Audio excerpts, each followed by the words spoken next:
it even possible for you to earn $30,000 a month from your farm? You're probably thinking, that's really crazy. I can't see it. I can't imagine it. I want to tell you that it is so freaking possible. Now, I personally, Dr. Daniel, started with just 800 chickens. With just 800 chickens 5 years back. Currently, $30,000 in revenue a month is nothing, completely nothing for all the farm projects that I do. So I want to tell you that it's actually possible, but there are a few things that you do need to do to ensure that you get to the point where you earn $30,000 a month. When you do implement these things, just like me, $30,000 of a month will even be nothing. You'll start and reach at a particular point where you're getting $30,000 and it's, just little money. You're earning $100,000, $200,000, sometimes even $1 million a year. So in this video, I'm going to be sharing with you the things you need to do to earn at least $30,000 a month on your farm. So stick around right through to the very end. First thing, identify the right product. The thing that you're going to be selling is the most important thing. If you are selling the wrong product, then you're not going to have people buying from you because people don't need the product. If you're selling the wrong product for the time, people don't need the product. Now, the advantage is when it comes to farming, there is usually nothing like time, like seasons. When it comes to fashion, for example, fashion passes. 1 year people are wearing this, after this people are wearing this, 1 year people are wearing long clothes, after that people are all wearing short clothes. One season in winter people are wearing thick clothing, in summer people are wearing really open clothes. So when it comes to farming, you don't have anything like that. But what's so important is for you to identify what exactly you need to be selling. For me, for example, where I am, I can't tell you that you can get rich by selling rabbit meat. You can sell rabbit meat and you can sell it in a few numbers, but people are not going to buy rabbit meat in crazy numbers. Completely not. People will not buy rabbit meat in crazy numbers. So you need to make sure that you identify a product that sells, a product that you can sell in huge multitudes, in huge numbers. For example, milk can be sold in great multitudes because milk is one of those products that is utilized in almost everything. It's utilized in making cakes, it's utilized in making medicines, it's utilized in everything. It's utilized in restaurants, utilized in each and everything. So it's a product that you can sell in huge scale. Eggs, for example, eggs are consumed in very huge scales all over the world. Beef, for example, vegetables, cereals, for example, you can sell cereals and anyone everywhere will be buying cereals. But then if you're selling something that's rarely consumed by very few people, a very niche group of people. For example, if you're in my country right here and you're selling a product that's only consumed, for example, by the Chinese market or the Chinese population in Uganda, then you're just wasting your time. So it is very important that you identify the right product. Identify the right product for where you are, but also identify the right product for your desires. Products are not only made for the market, also for you. If you decide to go into something that you're not interested in, something that you don't like, for example, you're a Muslim and you decide to start raising pigs, you could become profitable, but you're not going to become as profitable as you want to because number one, you don't believe in it. But even if you believed in it and you didn't care, you're like, well, I don't care about other Muslims, I personally will do the business, you'll feel shy. You'll feel ashamed. There's some form of lack of push that you will have because you're consistently thinking about yourself and what will other people say? Well, I'm a Muslim, I'm selling pigs, I'm selling these kinds of things. So you need to deal in a product that you also honestly believe in, because if you do believe in it, then you'll do everything that you can to ensure that the product succeeds. Second thing, identify the right location to sell your product. Very important. This ties very closely into the first point. The location is very, very key. There are places in which you can sell some things and places in which you can't sell some things. Just like you don't expect to sell a lot of ice cream in a place which is snowy the entire year round. Who is going to want to buy your ice cream? It's cold, it's freezing, and you're selling to them ice cream? Completely not. Same exact thing. When it comes to farming, there are particular places and particular groups of people who will buy particular things. If you go to one area where it's a taboo to consume something in particular, and then you decide to place your farm over there, then 100% you're not going to be selling the product that you're going to be doing. So it is very, very important where you choose to locate your farm. Make sure that your farm is located in an area where people can buy. Don't decide to take your farm in a war-torn area. For example, no one has the money to come and buy from your farm. People in war-torn areas are usually broke. They are literally struggling for survival. They are living on donations. Everything that they are feeding on is simply a donation. And you're taking your dairy cattle farm over there and expect them to come and buy milk from you when they are struggling to get water. What do you expect? So you need to make sure that you locate your farm in the correct place where people will actually want to come and purchase from you. Third thing, bring your cost of production down. very important that your cost of production is down. If your cost of production is not down, then you're not retaining anything. I can tell you something. You can make a lot of money, you can work and ensure that your business model is perfect. You're producing everything. If it is a chicken farm, for example, and you're producing eggs, you're producing all the eggs that you need perfectly. Your chickens are laying at 95% production very efficiently. But if your cost of production is very high, then all the money that you're getting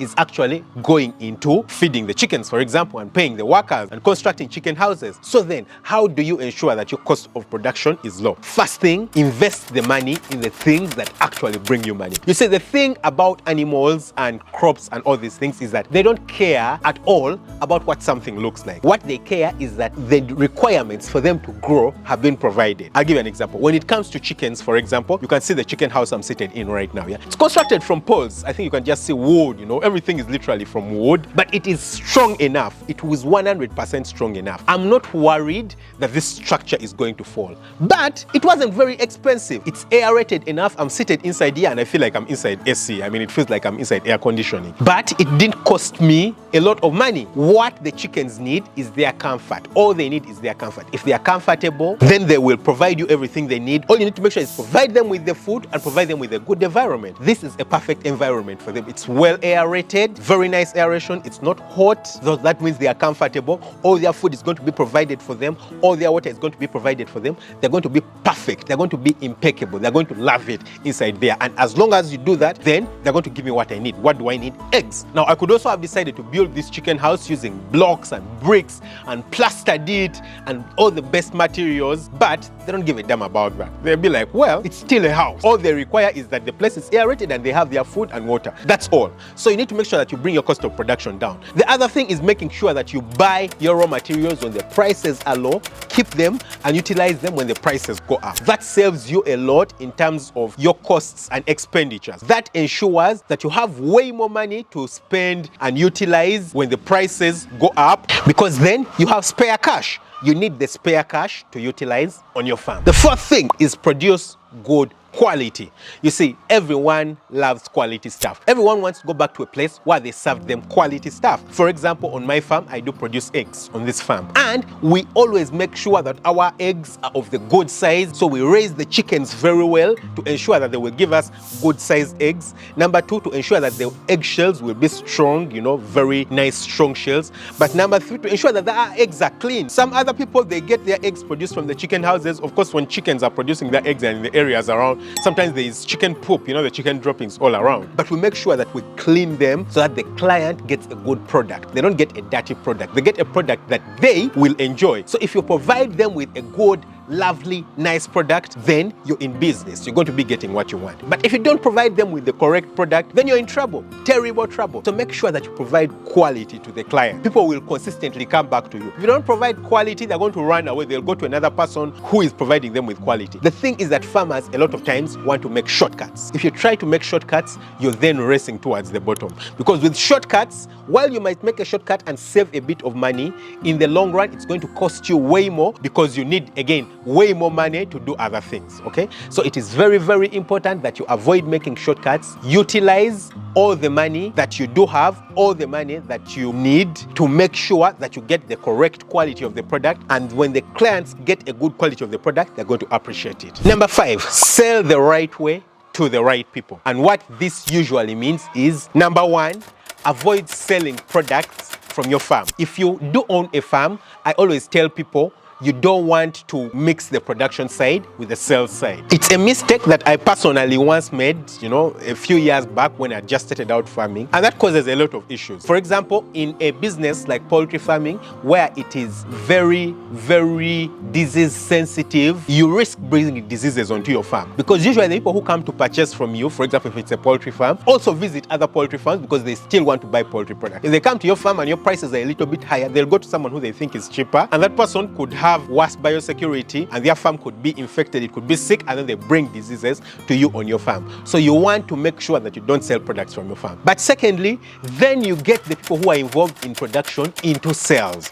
And when that happens, the people then get a monetary incentive to steal from you. For example, if the production side is not mixed with the sales side, the people in the production unit, their goal is simply to get as high production as possible. As much as they want, their goal is to get so many eggs, for example, because for me, I judge them based on how many eggs they have. But if then you involve them in sales, then their goal in production is to sell as much as possible. And when they decide to sell as much as possible, you don't know what they're going to be doing with that money. Some of them are going to be keeping it, stealing it. So you don't want to mix the two, yeah? Let the sales side be separated from the production side. So that's selling the right way. But also you need to sell to the right people. And that usually means to the final consumer. Now, sometimes that's quite difficult. If you're going to be selling on a huge scale, that's quite difficult. But what you can do is make sure that you skip the middleman as much as possible. What that usually means is that you do deliveries. You know, you'll sell to wholesalers also, but while delivering to them. You don't let people come and buy from you and then go and sell to the wholesalers. Those ones are going to take all your money. They're going to take all your profit. They'll buy from you at a really low price and sell to the other people at high prices, and you miss out on their money. So you want to do deliveries to the clients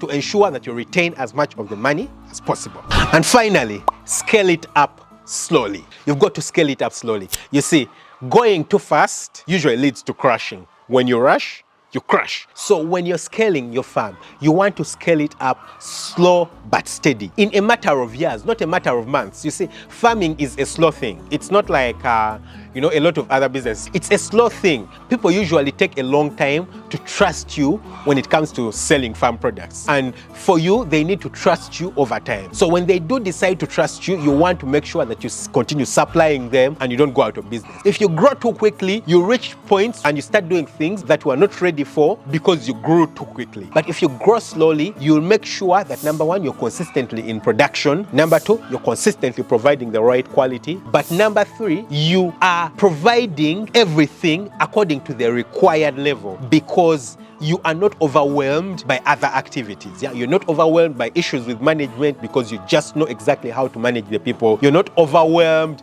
by the demand, and so you try to make shortcuts. If you're overwhelmed by demand, usually you try to make shortcuts and try to serve things another way. But also, if you have too much product that you can't sell, then you get into trouble because your production costs are still quite high, but you're not able to sell the things because you're not getting the money in, and that stresses you out, and in the end, you end up collapsing. So if you want to get to the high figures, understand that usually you'll start slowly. I personally started out make 400, 500. When I would do well, sometimes I would make $800 a month on the farm. Right now, that's all in the past. Those are things that I have completely forgotten because I now understand how to run the business and how to keep the business profitable. So make sure that you run the business properly, implement it the correct way, and that way you're going to get to these figures in an unbelievable way.